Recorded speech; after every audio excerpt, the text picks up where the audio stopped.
Hello and welcome to a Believing Hard podcast, a podcast about video games and the like. I'm your host, Mario8th. Find me across the internet, all at Mario8th.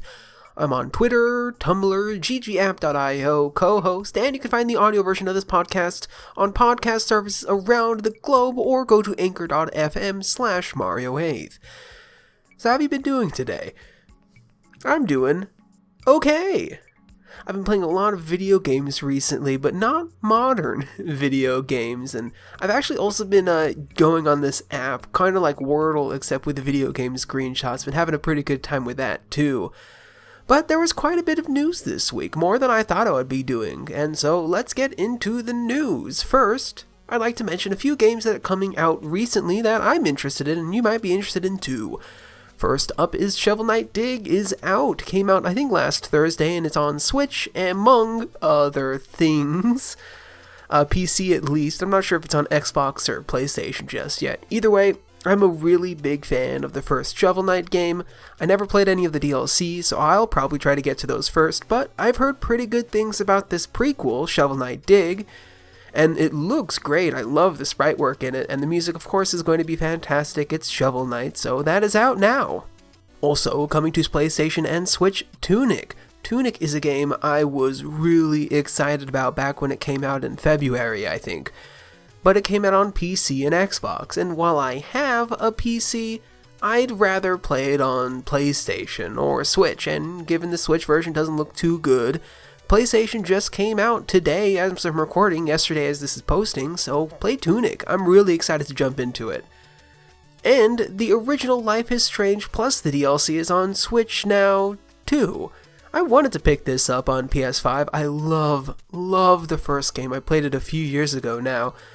Life is Strange quickly has become one of my favorite series out there. I love 1, I also love 2, maybe even more, and I thought 3 was really strong, and now you can play the first one and the DLC, which I actually never got to the DLC, but you can play them both on the Switch. If you want, I think I'd rather play the Steam version of the original I already have on Steam again, but yeah, it's there now. You hear that Netflix has games? So Netflix has this game portion of their app, or this game version of their app, or you're playing on the Netflix phone app. So I think you just play them through the app. Netflix has an app that most people watch movies and television on if they have it on their phone.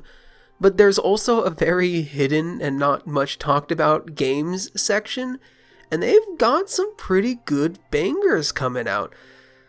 They've got Before Your Eyes, which I heard amazing things about from last year. They've got Point P, which I don't know exactly what it is. They also have the only mobile version of Before the Storm? That's not it.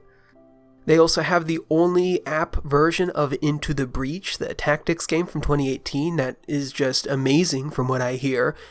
And all of them free to play on the Netflix app, and soon, another one of my personal favorite games, Spiritfarer, is also going to be on it. So if you have Netflix, and I'm talking to myself at this point too, if you have Netflix, you should download this app. There's some surprisingly great games on that thing. Will I actually go through and do it? I should. I love a lot of these games, and they're free for me, so you should do it too. Maybe I will. And the better Spider-Man game will be on PC soon. So the 2 Insomniac Spider-Man games, I played them both and had a really good time with them, but I really fell in love with Miles Morales. I think it's the better Spider-Man game. It's definitely the better Spider-Man protagonist, and despite some pacing issues in terms of the story, I think the game itself was just markedly better, and it's coming to PC pretty soon. And so that's a few of the games that are coming out soon or going to already be out by the time you're listening to this, so give them all a look out for. Anyway, on to the more news proper. First up, the artist currently known as Dunkey wants to throw money at games. We should let him. So Dunkey is a reviewer of video games, or Video Game Dunkey as his username is, and he plays a lot of games. I've only watched a few of his videos, but I've heard of him a lot. He's very highly respected in the YouTube video game review scene. And a lot of people I used to know, like, in person, he would be the person people are like, oh, you should go watch him. And again, I can't say too much about the guy himself. I can't say much about his videos or his taste in video games, but he recently came out and said that he is going to be making a video game publish label called Big Mode. And the internet had one of two opinions. This is the worst thing ever, or this is the greatest thing ever. I think nuance should probably be injected in most conversations, and from what I saw a lot of differing opinions when I was scrolling through my Twitter feed, but I think I walked away with, is Video Game Dunkey, or his real name is Jason Gastrow, so is Gastrow and his wife Leia, are they the right ones to do this? I don't know. Is anyone the right one to do this? He clearly has a strong opinion in video games that he shares with large swaths of his audience. People come to him to recommend video games, and so he does have some sort of taste making in terms of video game sales. Does that mean he's going to be able to pick them way early on in development? Probably not now, but if he practices, I'm sure he'll get there. And at the very least, he has enough money, or at least he's claiming to have enough money to start a publishing studio. And he has promised to make this publishing studio good for the developer. And so if he wants to publish video games with good deals for the developers, then hell yeah, go for it. Let this guy throw money at video games. I like video games, I love indie games, and if he wants to bring up the best video games out there, then sure, let him. Let him fail if he fails, let him succeed and get some good video games out there. He cited games like Enter the Gungeon, or two of my personal favorite games from recent years, Celeste and Hades. Enter the Gungeon isn't... I just haven't played Enter the Gungeon yet, that's why it's not one of my personal favorites. I own it, and I've heard great things, but Celeste and Hades, top tier indie right there. Obviously, it's going to be hard to determine what the next Celeste or the next Enter the Gungeon is going to be. Given Celeste was 6 people who ran a Kickstarter, I'm not sure Enter the Gungeon. Hades a little bit easier because they had a history, but if you're trying to find the next Bastion, which eventually led to Hades, it's hard to do any of that. But also, if he has an eye, obviously has an eye that people respect, and so let him throw money. In not great corporate news, Amazon-owned Amazon Web Service is charging Amazon-owned Twitch.tv too much money to run their services. So, Amazon-owned Twitch.tv needs to take more money from their streamers. But everyone's a big family. Now, I don't use Twitch. Basically ever. The only time I use it is when a Waypoint or a Kinda Funny or a Giant Bomb or a Nextlander or whomever are streaming a press conference, and I'll tune in and watch it. And that's if they're not also streaming on YouTube. And I just never got into actually watching streamers, but I have heard a lot about streamers and their lives kinda suck. And able to make it on this Amazon, the biggest company in the world, this Amazon-owned platform, you have to devote so much of your life to just streaming. And then you have to get lucky and noticed, or maybe be good enough at a game, or maybe be attractive enough, or maybe be funny enough that you get caught, and you get lucky enough that you start getting viewers. And then if you stream for 15 hours a day, 7 days a week, and get incredibly lucky, then you only get 50% of the ad revenue. Now, they have said in the past that if you are one of the biggest and the best, some have been given the offer to get a 70-30 split, where the Twitch streamer, the creator, gets 70% of the cash, and Amazon, and I'm just going to keep calling Twitch.tv Amazon, and Amazon gets the 30% afterwards, which I want to say is pretty close to how YouTube does it. But just the other day, they came out and said, actually, everyone, including the biggest streamers, are going to be stuck at an even 50-50. And those who make more than those who are already in the 70-30 split, if they are going to keep that for the first $100,000, then everything after that is going to a 50-50 split. And they cited the fact that Amazon Web Services, again, a sister company to Twitch.tv, both owned by the biggest company in the world, is charging them too much to host their Twitch streams, so they have to take the higher split. After all, everyone's a big family. It's absurd. This is just yet another blatant example of corporate greed, not caring about anyone else.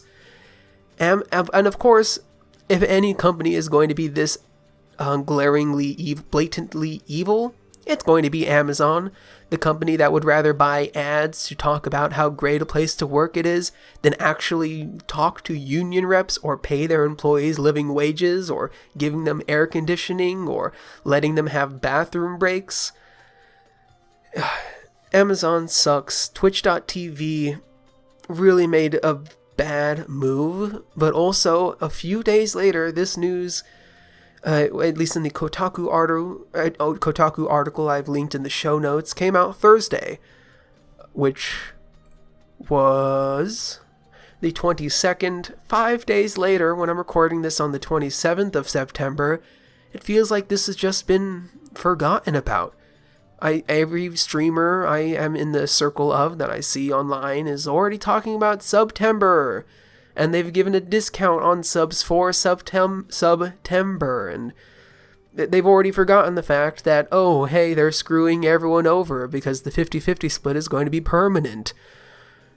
And it's just going to get forgotten. Amazon being cruel and evil via Twitch is going to get forgotten, and they're just going to win.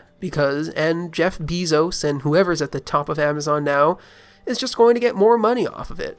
Because that's all Amazon leadership cares about, is milking all of their employees dry. On to brighter news. E3 is not dead. Again. So E3 has been in a bit of a turmoil. They canceled E3 this year wholesale. Last year, 2021, they had an online presentation. And then the year before, they had to cancel due to the pandemic. But even before, in 2019, what was the last in-person E3 thus far, people who went said it was a mess, that the public stuff just kind of ruined it. The show floor was pretty much empty, and then all the cool stuff that the people who got in before was cleared away to just have the most playable of games playable, and then lounge spaces every once in a while, and it seemed like a mess.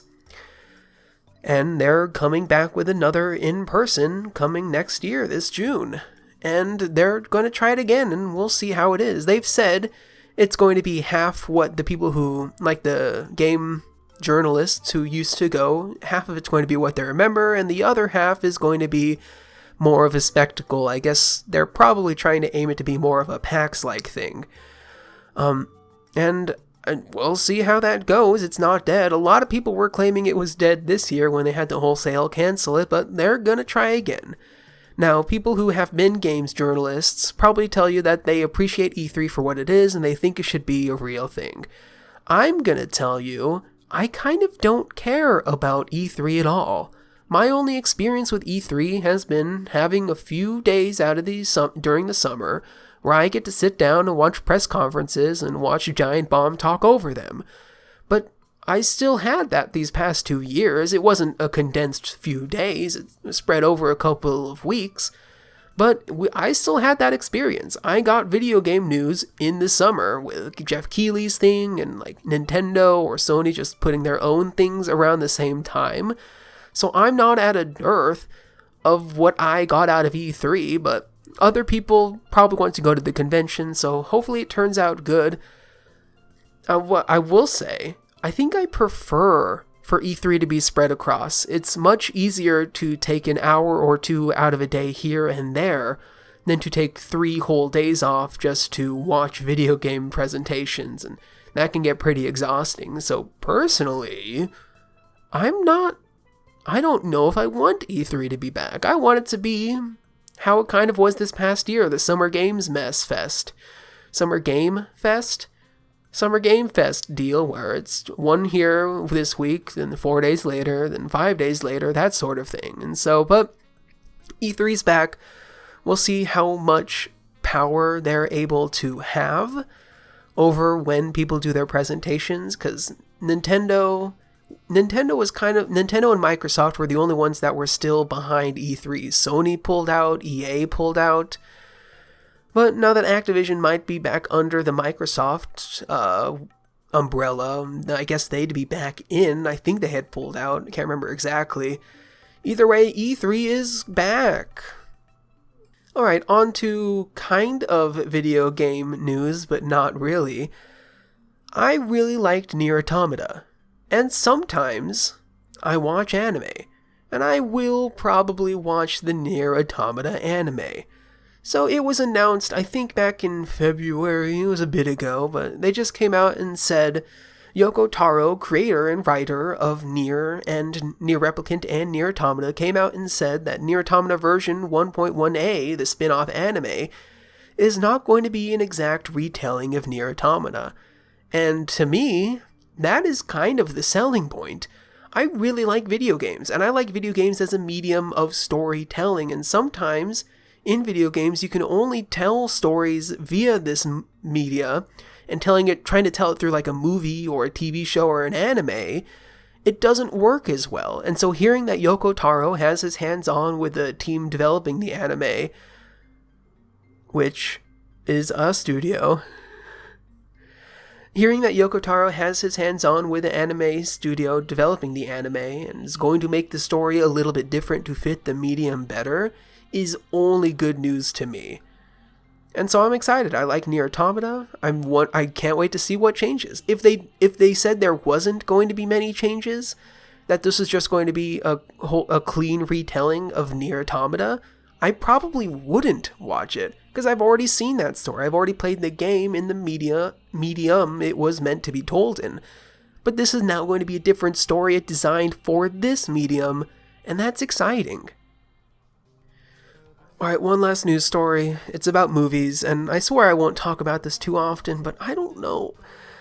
Ryen Renolds doing his Deadpool schtick just works for me. Also, Hugh Jackman is back for one last time as Wolverine. And so Ryen Renolds tweeted this out like 30 minutes before I started this recording. How he had a nice, well-edited, well-put-together presentation of how he wanted to make Deadpool 3 the first Deadpool under the MCU banner. How he wanted to make it special, and it had a funny gag with it. And then he said Hugh Jackman is back for one last time. And Hugh Jackman I really appreciate Hugh Jackman in the role as Wolverine. Logan is by far one of the best superhero movies out there. And I don't know, Deadpool just works for me. I really liked both of those first 2 movies, and this one I'm gonna see. I like it. I think it's funny. I won't talk about MCU news often, and I don't even like Ryen Renolds in everything he does. I saw a bit of New Guy, and that wasn't great. He's not my favorite part of Guardians of the Galaxy, and whatever else he's also been in. But that Deadpool works for me, and it was a good trailer. I don't know, because it wasn't showing anything, but it was still cleverly written. It just works for me sometimes. I don't know. And that is it for the news. Now on to what I've been doing. Splatoon 3 is out, so of course I completed Splatoon 2. So I'm going to get to the Splatoon 3 single player eventually. But first I wanted to see the story of Splatoon 2 and the Octo expansion. And I had played the first world of Splatoon 2, and so I decided over the past week or so, I just went through and played Splatoon 2, and I had a pretty solid time. There are some very well-designed levels in Splatoon 2. And then I beat the game, and the final boss had really great music, I tell you what, one thing that always does it for me is well-timed musical cues. Like, you know, regardless of the quality of the show, a good musical cue always affects me. Like, in Splatoon 2, the final boss, and I'm not gonna spoil it, I guess, but there's this, the last phase of the boss has a really good musical cue, and it's like, yes, this works so much for me. Obi-Wan Kenobi, the television show, also did it right at the very end. They played the musical cue from one of the characters, and it was like, right to the heart. And then they also played one at the very, very end with ooh, it's gonna be bad sort of stuff. Musical cues really work for me. It's a cheap hit for me specifically, and Splatoon 2 did it really well. But then I got to the point where my brain is a little bit broken. See, in Splatoon 2, you can beat all the levels. Each of the levels have 2 collectibles. One of them gives you a little bit of lore, and the other one does something. I don't remember what it does at all. But I got all of them, and then I beat the game with all of them, and I was like, okay, cool. But Splatoon 2 also tracks which weapons you've beaten which levels with. There are 9 weapons, and if you play through the level once, you have beaten it with one weapon. And if you beat them with all 9 of the weapons, so 8 additional times, you get a little ticket to buy something in the weapon store with. And so then I went through and played every single level 8 more times, and that was infuriating. In a soon-to-be-released Super Mario in Review, youtube.com/Mario8 every other Saturday, in a soon-to-be-released Mario in Review, I really became upset when these Mario games make you play the game multiple times for completion. And even in then, the worst case offender makes you play the game 5 times. Splatoon made me play the game 9 different times total. And you can't even speedrun some of these levels too great. The quickest are 2 minutes. The longest was like 10 minutes, and it sucked. It really made me unappreciate Splatoon 2's single player mode all over again. Luckily, I did also jump right into the Octo expansion. I had to go out and buy it. I used all of my gold coins, so I only spent $8 on it, but I jumped right into the Octo expansion, and it is significantly better. I think I looked online and there's 48 levels. They're all tremendously quick. The longest level in Octo expansion is quicker than the shortest level in the main campaign, and if you need to beat it multiple times, you need to beat it a maximum of 3 times total. They choose up to 3 different weapons to beat the level with, and it is just such a cleaner experience. In the Splatoon 2 campaign, I did like how you're able to quick travel to any level pretty quickly, pretty much instantly. Even the world-to-world transfer was fairly quick. But Splatoon 2, it's just, you basically have a list, and you just select one out of the list, and then if you want to do it with a different weapon, you load up that level and choose the different weapon, and it's so much cleaner, and it's really fun. In the main campaign, it's just single-player, linear levels with a bit of combat, a little bit of platforming, but the Octo expansion DLC really mixes it up in some really fun ways. I've only played a little bit at this point, but I'm having a great time with Octo expansion. I'm definitely excited to hop back into more. What I wanted to do was hop into Tunic first, but I don't know, the also bad brain bug makes me want to play things in order, so I'll probably finish Octo expansion, then Splatoon 3, and then I'll finally pick up Tunic.